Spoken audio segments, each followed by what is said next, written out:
Kind of like someone let the air out of the balloon. It'd be hard to imagine worse news for business on the Gulf Coast. As you learned live on air and online less than an hour ago, Boeing was selected for that multi-billion-dollar tanker contract. And that means those planes will not be built in Mobile, as everyone along the Gulf Coast had hoped.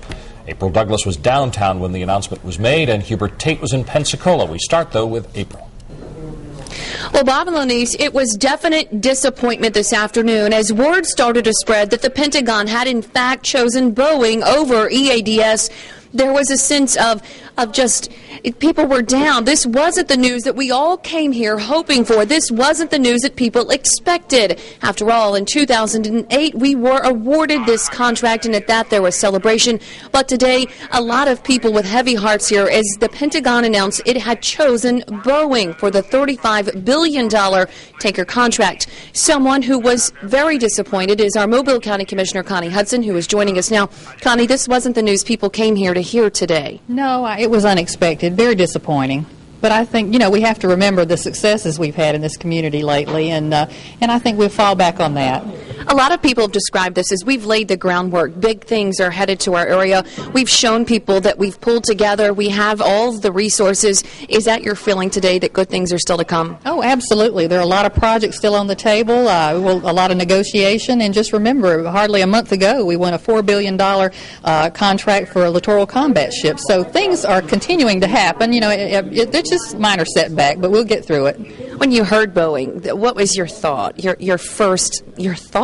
Well, I disbelief, really, because the analysts, I think everybody, the rumor was that EADS would win the contract based on the better product. And so that's what we all thought would happen. But unfortunately, it did not. But I don't know what the next step is as far as EADS. But, one way or another, I see in the future, we'll build aircraft and we'll manufacture them here in Mobile. I'm hoping that will be the case. We'll work on that. We put ourselves on the map for the aerospace industry. One final question. The people at home that are watching and that are very disappointed, what would you tell them tonight? Well, Mobile and its citizens, we're resilient. Keep your chin up. Good things are happening. They'll continue to happen, and, we'll just move forward. Thank you, Commissioner Hudson. We appreciate your time.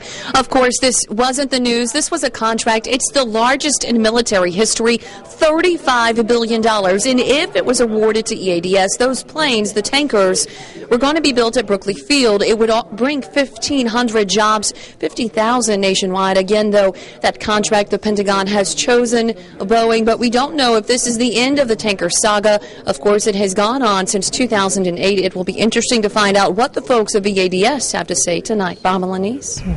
And when the announcement was made that Boeing had won, one of the reporters asked, why did Boeing get it? Did they have an edge on the competition? And the response from the Deputy Secretary of Defense was that Boeing was the clear winner in all of this.